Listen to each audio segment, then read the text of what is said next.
Topik hari ini adalah from pain to power, ya. From pain to power, dari penderitaan menjadi kekuatan. Nah, ini ada wanita yang mengalami penderitaan, namun kita berdoa mendengarkan firman Tuhan ini, terima power, dan dia berkata, we can do it. Lihat tuh, bicepnya kuat banget tuh, gagah perkasa. From pain to pain, saya akan mengajak Bapak Ibu mengerti how to see the pain. Bagaimana melihat cara pandang paradigma penderitaan. Mungkin di luar sana Anda berkata, Pak Pendeta, kenapa saya mengalami penderitaan? Pak Pendeta, kenapa saya mengalami kekacauan? Nanti kita akan mengerti bagaimana Anda melihat penderitaan. From pain to power.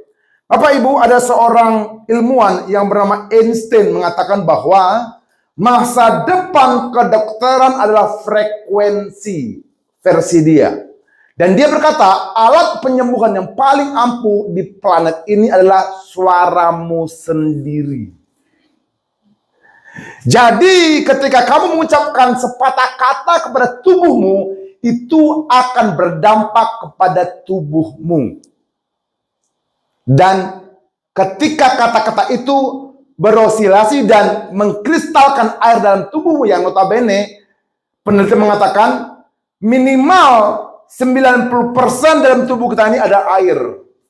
Jadi ketika Anda mengatakan dalam tubuhmu dan mengatakan sembuh, maka kata-kata yang baru Anda ucapkan akan memiliki getaran tertentu. Sehingga memberi kode, sehingga kata-kata yang kita ucapkan menciptakan realitas dalam dirimu. Ketika Anda sakit, jangan berkata, saya sakit. Ketika Anda mengucapkan sakit dalam tubuhmu, maka kata-kata itu akan berdampak besar kepada tubuhmu. Namun ketika engkau sakit, belajarlah berkata, I'm healed. Saya sembuh. Katakan saya sembuh. Jadi ketika Bapak Ibu mengalami kesedihan pun, berusahalah mengucapkan positif dalam dirimu. Katakan positif. Anda mungkin bertanya-tanya, mengapa saya mengalami rasa sakit? Mengapa saya mengalami kacau balau? Mengapa Tuhan tidak membiarkan hidupku bahagia? Sesuai dengan perencanaan yang saya sudah tata. Sesuai dengan cita-cita saya. Dan mungkin kita bertanya, di mana Tuhan? Di mana Allah yang penuh kuasa? Mengapa tidak meniadakan cobaan-cobaan ini? Mengapa tidak meniadakan sakit penyakit ini? Mengapa tidak meniadakan rintangan-rintangan sulit yang ada di depan saya? Hari ini dengan singkat saja kita akan belajar bagaimana caranya mengubah penderitaan menjadi kekuatan. Bagaimana caranya mengubah sakit menjadi kekuatan. How to change your pain to power. Yang pertama adalah rasa sakit membuat saudara bernilai. Katakan bernilai.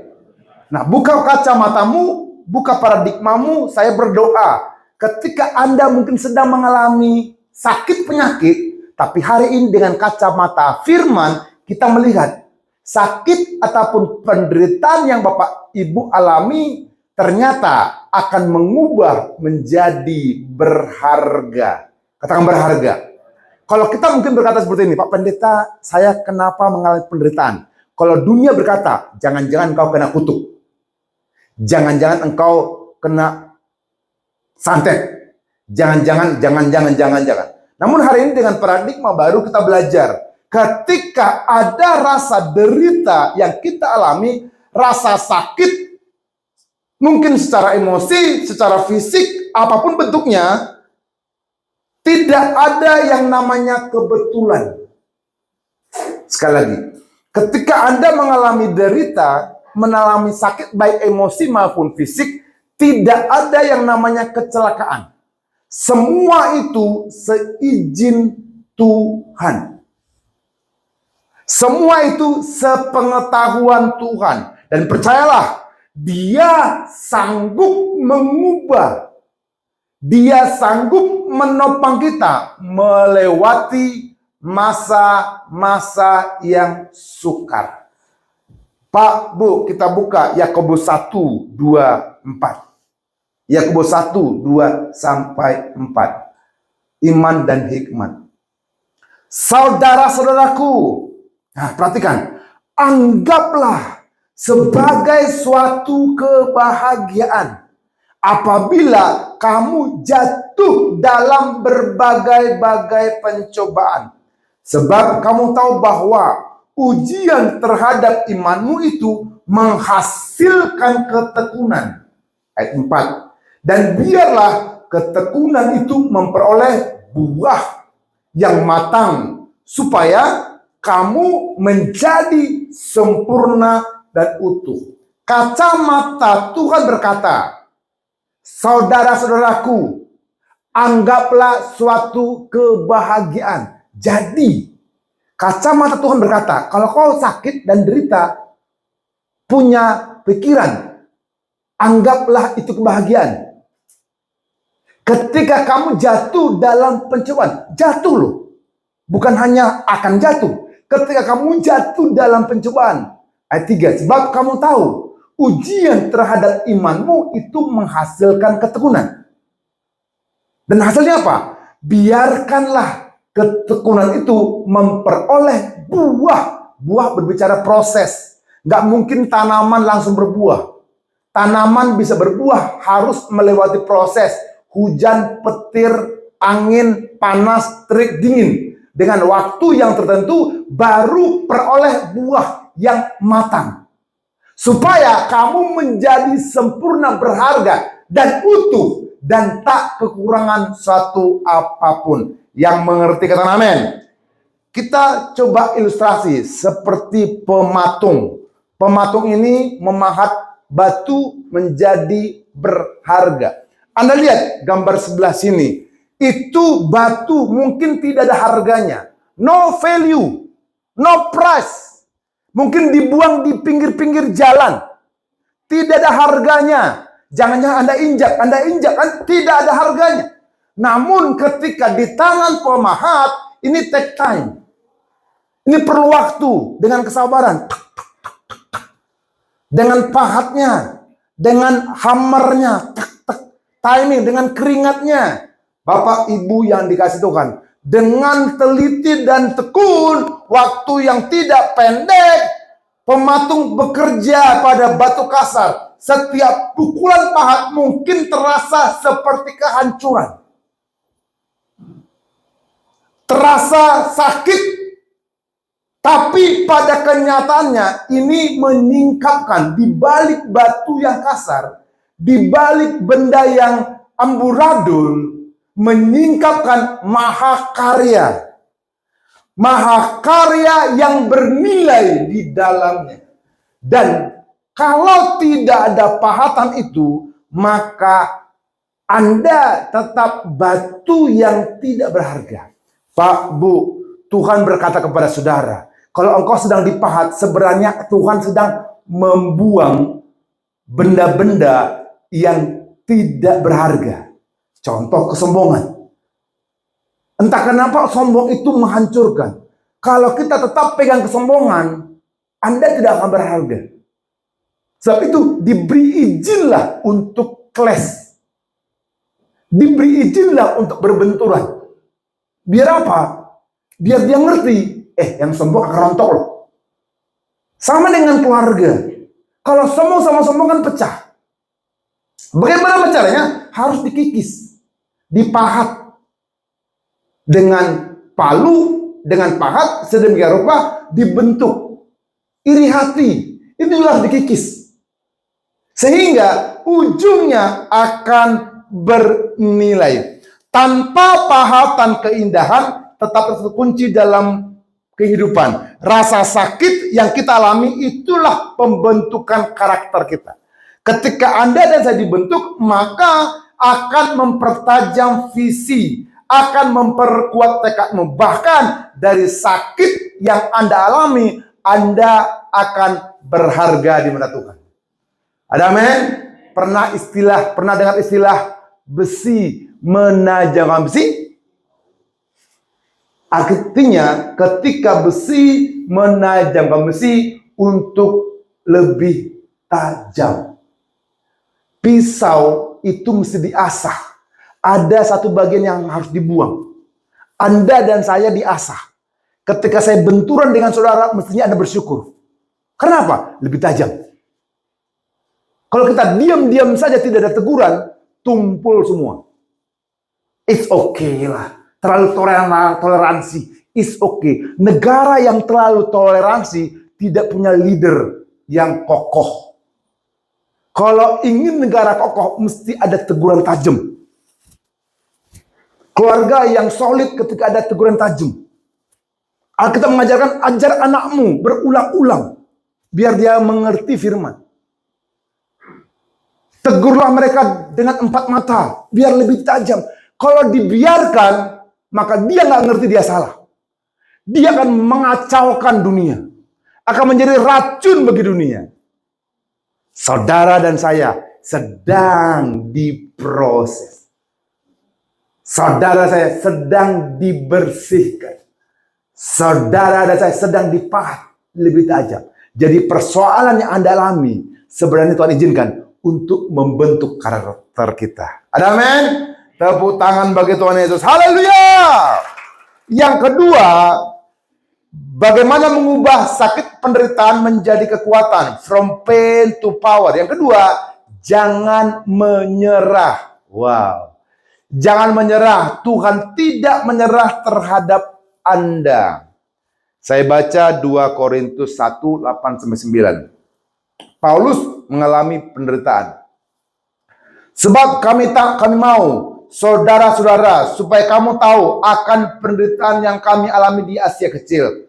Beban yang ditanggungkan atas kami adalah begitu besar dan begitu berat, sehingga kami telah putus asa juga akan hidup kami. Ini menceritakan tentang Paulus yang hampir putus asa. Namun Paulus mengerti, di balik penderitaan yang dia alami, dia lulus proses dan dia mengalami kekuatan. Bahkan merasa seolah-olah kami telah dijatuhi hukuman mati. Tapi hal itu terjadi supaya kami jangan menaruh kepercayaan kepada diri kami sendiri, tapi hanya kepada Allah yang membangkitkan orang-orang mati. Stop berharap kepada manusia. Stop berharap kepada manusia. Mari, gantungkan dirimu berserah penuh kepada Tuhan. Ketika Anda berputus asa, ingin berhenti berjuang, ketika Anda ingin menyerah, keluar dari masalah dengan cara-cara instan, tidak sesuai dengan kehendak Tuhan, tergoda menggunakan obat-obatan terlarang, dan ingin bunuh diri. Ingat, di balik persoalan itu, Tuhan ingin Anda bergantung penuh kepada Tuhan. Ketika ada punya pergumulan, jangan cepat menyerah. Jangan ada pikiran ingin bunuh diri. Tapi berkatalah kepada Tuhan, Tuhan, aku tidak sanggup. Aku sudah putus asa. Aku ingin bergantung kepada Tuhan. Ada amin? Penderitaan yang Anda alami itu sebagai pintu untuk berserah kepada Tuhan. Jadi, mengapa Anda harus menyerah terhadap diri sendiri? Terus berjalan, terus melangkah. Ada amin? Kita buka sebentar Mazmur. Mazmur 37:24. Kita baca sama-sama. 1, 2, 3. Apabila ia jatuh, tidaklah sampai tergeletak. Sebab, Tuhan sedang memperhatikan Anda. Tuhan tahu Anda sedang diuji. Dan ketika dalam pengujian Anda jatuh, ternyata Tuhan juga izinkan. Namun ketika Anda jatuh, Tuhan katakan, tidaklah sampai tergeletak. Sebab Tuhan menopang tangannya. Kan ada lagu kan? Tuhan menetapkan. Yuk nyanyi dulu yuk. 1, 2, 3. Tuhan menetapkan langkah-langkah orang yang hidupnya berkenan kepadanya. Katakan apabila. Apabila ia jatuh, tak sampai tergeletak, sebab Tuhan menopang tangannya. Katakan tangannya. Tangannya. Tangannya. Sebab Tuhan menopang tangannya. Apabila ia jatuh, tak sampai tergeletak, sebab Tuhan menopang tangannya. Kita berikan tepuk tangan bagi Tuhan Yesus. Jadi, kalau Bapak Ibu melihat atau Anda mengalami Anda sedang jatuh, bagian kita, jangan menghakimi orang yang jatuh. Ya Kyo, katakanlah saya jatuh. Jangan bilang gini, lihat pendeta Sinaga udah berdosa. Jatuh dia. Rasain. Jangan kawan. Harusnya apa? Bilang gini, kiranya Tuhan menolong dia. Ada amin? Ketika seseorang jatuh dalam dosa, sekali lagi, jangan dihakimi. Jangan bilang gini, tahu pon. Mau. Jangan bilang gini, gila lu, rasakan. Rasakan pembalasanku. Stop. Halo. Tapi apa? Doakan dia. Amin, Papahan. Kami akut tong. Jangan bilang berganti terus. Kami akon. Doakan. Ada amin? Itu yang benar. Karena gini, Alkitab berkata, saya buka sedikit satu paradigma baru. Ketika Abraham punya istri tidak bisa mengandung. Abraham punya istri siapa? Sarah. Dan dia putus asa. Sarah bilang gini sama Abraham, Abraham, saya nggak bisa menghasilkan putra-putri kepadamu. Udahlah, ambillah Hagar sebagai istrimu lah, atau gimana lah. Sarah yang kasih izin. Yang berdosa siapa? Sarah kan? Kemudian, lahirlah putra dari Hagar, Ismail. Tahu Ismail kan ceritanya kan? Setelah lahir, mamanya Ismail siapa namanya? Hagar. Menghina si Sarah. Kurang lebih gitu lah. Marah juga si Sarah kan? Kurang ajar, itu bahasa saya. Kau pembantu nakal kau, diusirlah si Ismail. Anda baca kan? Ketika Ismail diusir, Ismail kan hasil dari buah dosa. Itu ingat, Ismail bukan anak perjanjian. Hasil dari buah dosa. Dibuanglah. Ketika dia dihina Sarah, Ismail terbengkalai di hutan. Nangis. Apa yang Tuhan katakan?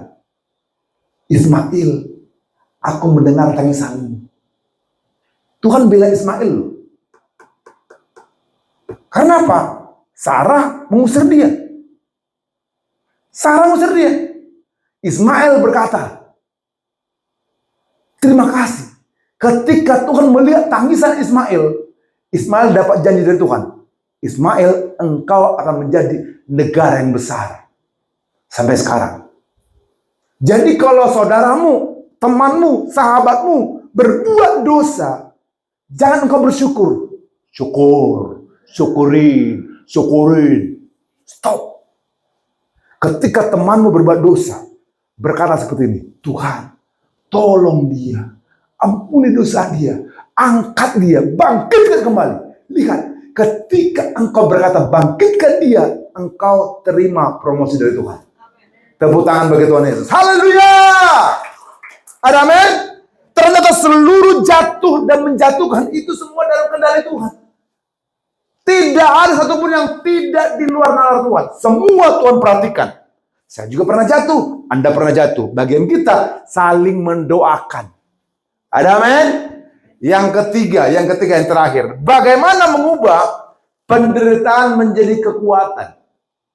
Yang ketiga, Tuhan selalu pegang kendali. How to change from pain to power. Yang ketiga, Tuhan selalu pegang kendali. Pak, Bu, ketakutan itu wajar.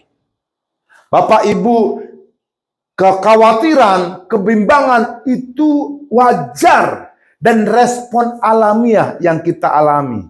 Dan terkadang untuk menghindari rasa sakit, kita berusaha menempuh jalan lain atau membuat rencana lain. Ternyata ketika Anda buat rencana lain, rencana itu tambah rusak, tambah kacau. Tuhan berkata dalam Yesaya 55:8. Kita baca sama-sama. Yesaya 55:8. 1, 2, 3. Sebab rancanganku bukanlah rancanganmu, dan jalanmu bukanlah jalanku. Demikianlah firman Tuhan. Ketika Anda dalam pergumulan, Anda dalam sakit penyakit, Anda dalam penderitaan, selalu pegang kendalinya Tuhan. Selalu percaya Tuhan yang mengontrol kita. Tuhan yang mengawasi kita. Dan Tuhan melihat dan tahu apa yang kita rasakan. Jadi, jangan menyerah. Katakan jangan menyerah. Ketika engkau sedang mengalami proses, jangan menyerah. Karena kita tahu, di balik penderitaan itu, Anda akan lulus menjadi bernilai. Ada amin? Di balik hatimu yang sakit, dihina-hina orang, kalau Anda percaya Tuhan dalam kendali, Anda akan keluar sebagai pemenang. Anda diomongin di media sosial, it's okay, jangan balas lagi, Pak.